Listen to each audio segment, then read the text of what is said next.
Questo alle mie spalle, nel quadro, è mio nonno e stasera in Papà Salvezza parlo di lui. Mio nonno ha fondato la prima scuola di batteria in Italia, parliamo del secondo dopoguerra, e per quasi tutta la vita ha fatto il batterista. Verso i 60 anni ha cambiato lavoro, è andato a lavorare alla Camera del Lavoro e principalmente si è occupato di me e di mio fratello, perché i miei genitori lavoravano tutto il giorno. Quindi al mattino magari lavorava alla Camera del Lavoro e doveva arrivare velocissimo a pranzo per preparare il pranzo per me e mio fratello che uscivamo dalle scuole elementari, e quindi ha messo a punto tutta una serie di ricette molto rapide, tra le quali quella che vediamo stasera è senza dubbio la più veloce ed è un sugo 100% salvezza.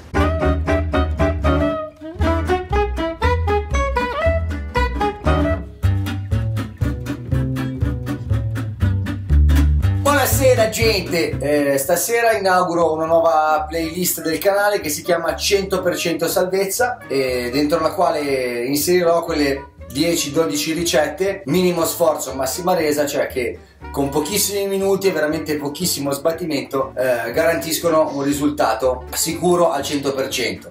99, diciamo al 100. Il sugo del nonno è in realtà il sugo della nonna, però per me e per mio fratello soprattutto nella tradizione è passato come il sugo del nonno. Ed è molto semplice, serve uno spicchio d'aglio, 2 rametti di rosmarino, una scatola di pelati, un filo d'olio e un pentolino di metallo. Il tempo di preparazione è ridicolo e il risultato è garantito. Prendo un pentolino di metallo, dice perché di metallo? Perché questo si fa nel pentolino di metallo. Nel pentolino metto un filo d'olio, anche un po' più di un filo, 2 fili.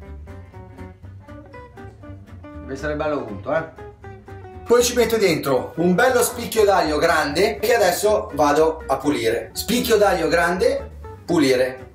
Chiaro, buona? Sì, buona, badudu. Pulito, metto nell'olio. Poi metto 2 rametti di rosmarino, eccoli qua, li metto dentro. 1, 2. Accendo sotto il fuoco del caffè al massimo. Appoggio sopra il pentolino. Cucinare col naso, sempre col naso, mi raccomando. Quando vediamo che l'olio sfrigola bene e che l'aglio e il rosmarino stanno friggendo nell'olio, aggiungiamo una scatola di pelati, quelli normali del supermercato, i pelati. La apro.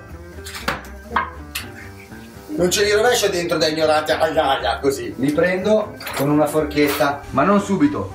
Deve sfrigolare bene, deve essere bello isterico. Quando sento che sta per diventare leggermente amaro, prendo i pelati uno a uno e ce li butto dentro. L'olio che urla vendetta è normale. Se si sporca un po' la cucina, mentre voi la pulite, uno per uno li butto dentro,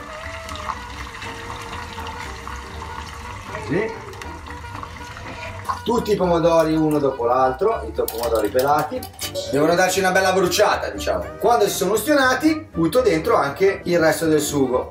Importantissimo, non mescolo, questo sugo non va mescolato mai, perché se mescolate si staccano tutti gli aghetti del rosmarino, poi te li trovi in bocca come insetti. Non lo dovete mescolare. Adesso lasciatelo così, aggiungete il sale.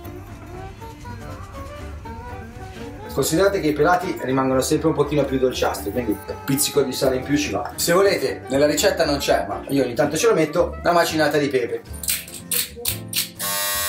Vai ad aprire, Jacopo! Abbassiamo il fuoco del caffè al minimo, copriamo con un coperchio e calcoliamo che tra 20 minuti il sugo sarà pronto. Tra 10 veniamo con una forchetta a schiacciare tutti i pomodori pelati uno per uno, senza mescolare. Ci vediamo tra 10 minuti. Sono passati 10 minuti da quando abbiamo messo il sugo basso coperto sul fuoco. Scoperchiamo, schiacciamo con la forchetta tutti i pomodori pelati dentro il pentolino. Schiacciamo senza mescolare. I pomodori nel frattempo si sono ammorbiditi.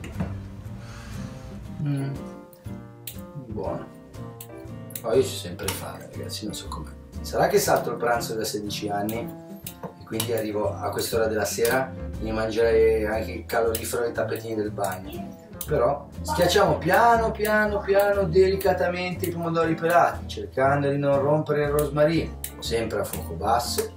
Rimetto il coperchio, lascio a fuoco basso, fuoco del caffè e aspetto altri 10 minuti. A dopo.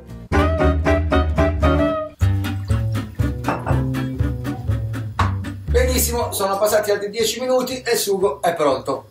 Come vi dicevo, 100% salvezza. Lo scopro, spengo il fuoco Nel caso sia rimasto un pochino liquido perché avete usato dei pelati di una qualità non proprio eccelsa, lasciate asciugare l'acqua per altri 2 minuti senza coperchio. A me non è successo questa volta, deve rimanere un po' liquido. Io lo metto sugli spaghetti, quindi adesso butto gli spaghi, poi ce lo verso io sopra e lo condisco tutti insieme. Prima di buttarlo negli spaghi, mi raccomando, levate i rametti di rosmarino e se ci avete voglia anche lo spicchio d'aglio, così non rischiate poi di fare il mangia e sputa. Se ci fate caso, schiacciando i pelati, non mescolando, di foglie ne sono rimaste veramente un paio che ci possono stare. Sugo del nonno, che poi era della nonna, com'è? Buono! Buono. Che devono fare? Dovete iscrivervi al canale, mettere like e di attivare la campanella per essere aggiornati sulle ricette di papà Salvezza! Vai a giocare alla play, vai. Sugo del nonno, 100% salvezza, con questo non sbagli mai. Alla prossima!